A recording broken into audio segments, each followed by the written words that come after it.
नाशाकरी न कयो। हे जिस्म जो कोन, हे जिस्म सॼो हे अल्लाह जो फज़ुल आहे।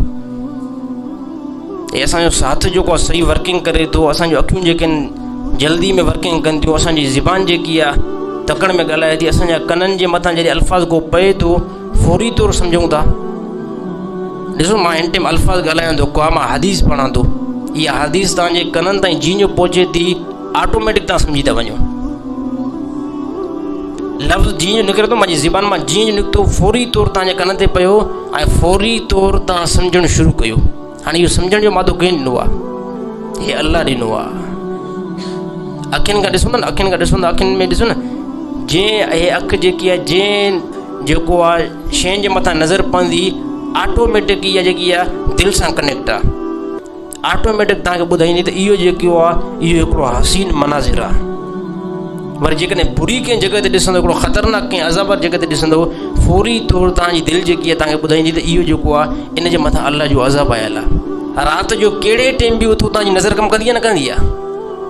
ॾींहं जो कहिड़े टाइम बि तव्हां कहिड़े सफ़र ते वञो, तव्हांखे कॾहिं अखि जवाबु ॾिनो आहे त हिन टाइम मुंहिंजो टाइम न आहे, मूंखे न वठी हल।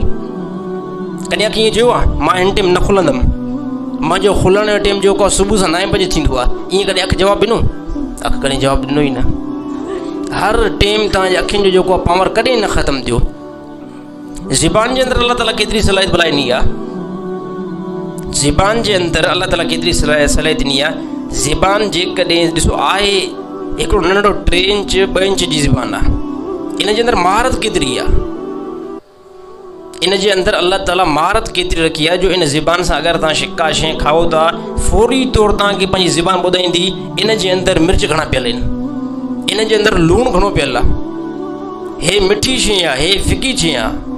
हालांकि जेकॾहिं साइज़ जे मथां ॾिठो वञे न, हे अल्लाह ताला जी केतिरी कुदरत, असांजी 2 इंच जी ज़बान ईअं इस्तेमालु थींदी आहे तेज़ी में जो इंसान जेको आहे तसवर बि नथो करे सघे। हालांकि जेकॾहिं ॻाल्हाइण ते अचे न, ॻाल्हाइण ते अचनि त जानवर अचनि न, जो जानवरनि जी गिराट ज़बान आहे न, गॾ जी केॾी वॾी ज़बान आहे, घोड़े जी केॾी वॾी ज़बान आहे, उन्हनि जी ज़बान त वॾी आहे। जेकॾहिं ॻाल्हाइण ते अचे त उहो अचे न, पर हे अल्लाह ताला पंहिंजी कुदरत ज़ाहिर पियो करे। वरी ज़बान जे मथां ऑटोमेटिक अल्लाह ताला नक जो निज़ाम ठाहियो। हाणे नक छा, जीअं तव्हांजो ॾाढो खाधो अची वञे, तव्हां गिरह जीअं जो वात में विझंदव न, इन खाधे मां जेकी ख़ुशबू निकिरंदी आहे जो फौरी तौरु तव्हांखे पंहिंजो नक ॿुधाईंदो हे खाधो जेको हिन टाइम तव्हां खाओ था हे ताज़ो खाधो आहे। जेकॾहिं पारूदो खाधो हूंदो फौरी तौरु तव्हांखे पंहिंजो नक ॿुधाईंदो त हे जेको तव्हांजो खाधो आहे हे पारूदो आहे।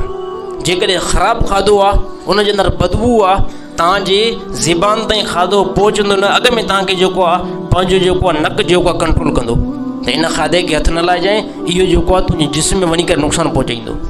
थींदो न का शइ कॾहिं खाईंदा त हुनजे अंदरि कॾहिं बदबू बि हूंदी आहे, ऑटोमेटिक पोइ असांखे दिलि खे तस्दीक थींदी आहे इहा शइ का रखियल आहे जेकी असांजे खाधे खाइण खां बाद में असांखे नुक़सानु पहुचाए सघे थी। मुंहिंजा भाउ दोस्तो सॼो निज़ाम ई अल्लाह जो आहे। इन सॼे निज़ाम खे केरु थो हलाए? हे अल्लाह थो हलाए।